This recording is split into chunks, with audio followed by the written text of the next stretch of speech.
Patan રાધનપુરમાં urea ખાતર નકારા કારોબારના ગંભીર આક્ષેપો સામે ખેડૂતોમાં ભારે નારાજગી ફાટી નીકળી છે। ખેડૂતોનો દાવો છે કે સ્ટોક ઉપલબ્ધ હોવા છતાં તેમને પૂરતું યુરિયા આપવામાં આવતું નથી। એરંડા, રાયડા અને જીરા જેવા પાક માટે યુરિયા અનિવાર્ય હોવા છતાં ખેડૂતોને વહેલી સવારથી લાઇનમાં ઊભા રહેવું પડે છે।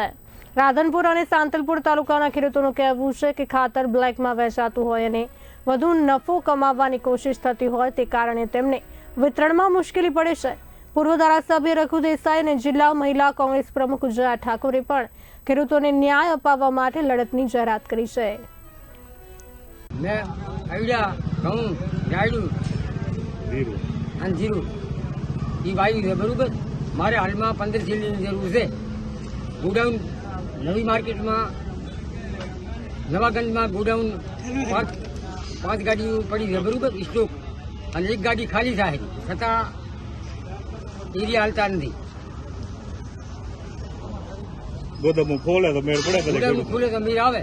યુરિયા ખાતર દેતા નથી, આ રહી કારી બધા કરે 60 રૂપિયા લે થેલી, આ બી લઈ લે 360 લે રહી।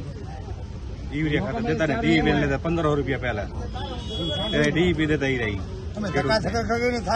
ધક્કા ખાઈ રહી નોખા, ધક્કા ખાઈ રહી નોખા, કારી બધા કરે રાજી 8 વાગે જઈએ બધે ડાલે વાળે ઓરથી ડાલે વાળે દેતા કોઈને નથી, ખેડૂતને કાંઈ ધક્કા ખવડાવે।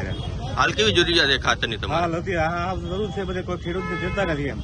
કરેલ છે, ગવેનું કરેલ છે, એરીનું કરેલ છે, રાયડાનું કરેલ છે, પણ આ કોઈ અહીંયા આપણે ખાતર લેવા આવો એટલે બધા એમ કહે છે ખાતર અમારે આગળ નથી, ગોદામે એને ભરીને રાખી મેલે।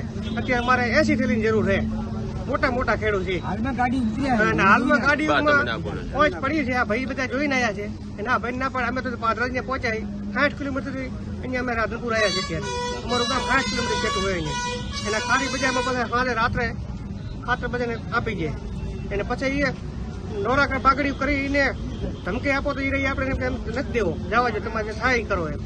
અમારાથી શું થઈ જાય ખેડૂતોથી? કોઈ અછત નથી, સરકારે માલ ઉતાર્યો છે, ગાડીનો નંબર પણ અમારા જોડે છે, ખાતર પડ્યું છે, પણ બ્લેકમાં વેચવા માટેનું આ મિલી ભગત અધિકારીઓની ચાલી રહી છે અને ખેડૂતોને આખા ગુજરાતમાં હેરાન કરી રહી છે। આ સરકાર ઉપર મારો આક્ષેપ છે કે ખેડૂતોને હેરાન કરવાનું બંધ કરો। ખેડૂતો જે દિવસે નક્કી કરશે એ ત્યારે તમારે ગાંધીનગરમાં બેસવું પણ કાઠું થઈ જશે, એટલે ખેડૂતોને ખાતર આપો। અને આવું કરવામાં આવશે કે દુકાનો તોડીને પણ ખેડૂતો કાલે ખાતર લઈ લે પછી કહેતા નહીં કોંગ્રેસ ખેડૂતો સાથે છે ને રહેવાની છે।